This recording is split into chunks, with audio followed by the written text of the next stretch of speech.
Last July, even before Fidel Castro's illness became public, the Bush administration unveiled its latest plan for a post-Fidel Cuba. It involves micromanaging the Cuban economy and government structures right down to keeping the schools open during a predicted time of upheaval. Education's very important. It's very important to Cubans.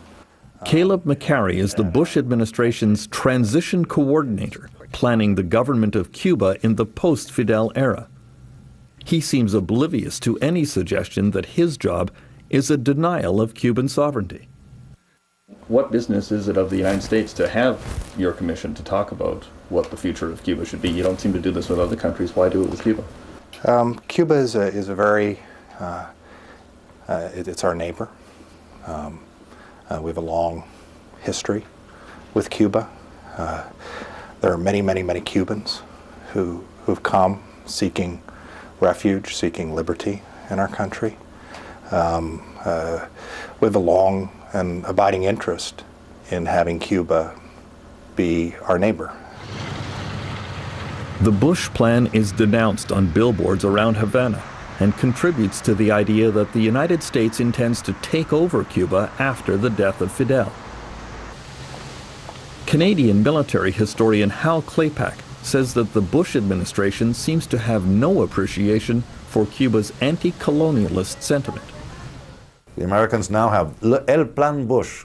This is what it's going to look like, your Cuba, after the Americans come back. Remember, in Cuba, it's not come. It's come back for the fourth time. And yet another plan for our future. So, of course, in the Cuban psyche, we've been here before, and this is what we've been fighting for 150 years to get away from, that Madrid or Washington decides our future, and we're not going to have it again.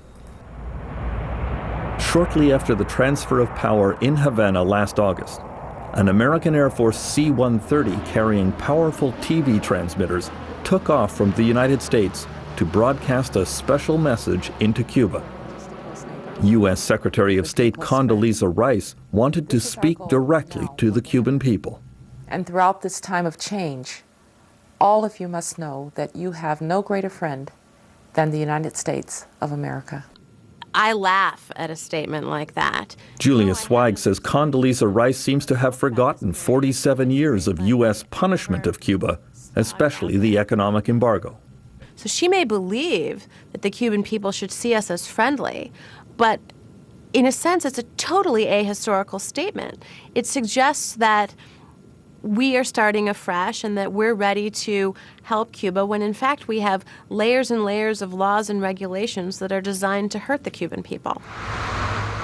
For years, U.S. policy towards Cuba has been driven by the anti-Castro Cuban Americans in Miami, many of whom dream of returning to Cuba and reclaiming their former wealth and power there. We have millionaires, trillionaires here, plenty, that are ready to go. Definitely will be a lot of Cubans will go back. Is it your impression that the anti-Castro Cubans in Miami have big plans for when Fidel dies? The anti-Castro Cubans have always had big plans. Those plans will come to nothing. The one thing, well, a number of things, but one thing, the Cuban people, not only the government, the Cuban people are agreed upon, and that is that the exiles are not coming back to run the country. They have all kinds of plans. They talk about what they're going to do. The essence of it is they aren't going to do anything because they won't be welcome in Cuba. The only way they could return would be on the points of Marine bayonets, and the United States is not going to do that. Do you recognize that the Miami Cubans are widely loathed and feared in Cuba? I would say that there's the international propaganda. I don't believe the Cuban people inside Cuba loathe Cubans here. No. That may be something that the regime wants people the international community to believe. So who is right?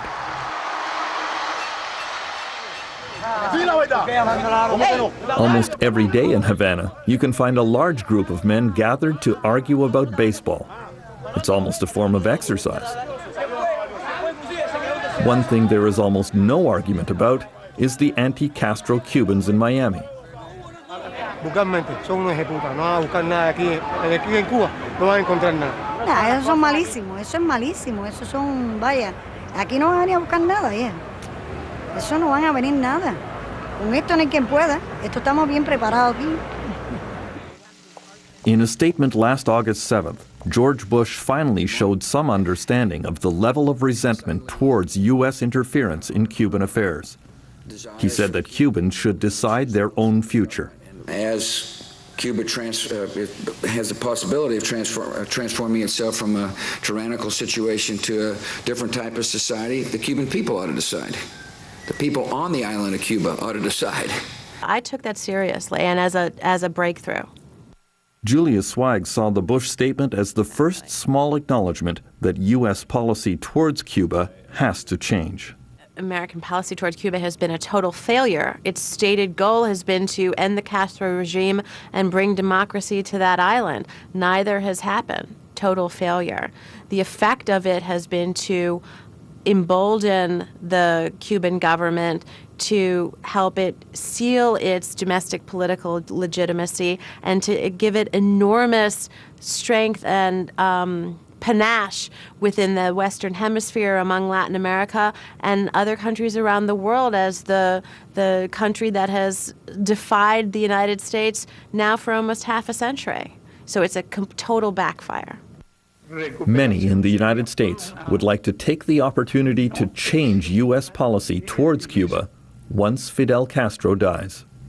I think the death of Castro will make it easier for the United States to reach a more normal relationship, to move ahead in a relationship with Cuba. Look, Castro has been a towering figure, a nettlesome figure, who has defied the United States all these years and got away with it.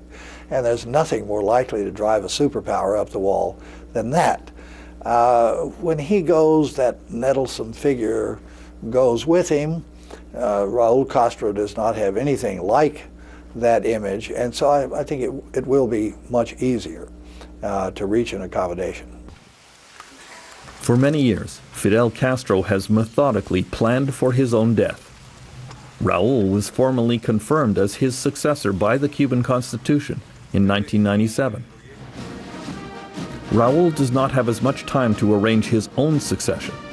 He is only 5 years younger than Fidel, and he is facing an enormous challenge in trying to reform and modernize Cuba.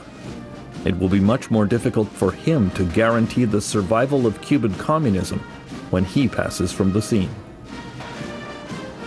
For The National, I'm Terence McKenna in Havana.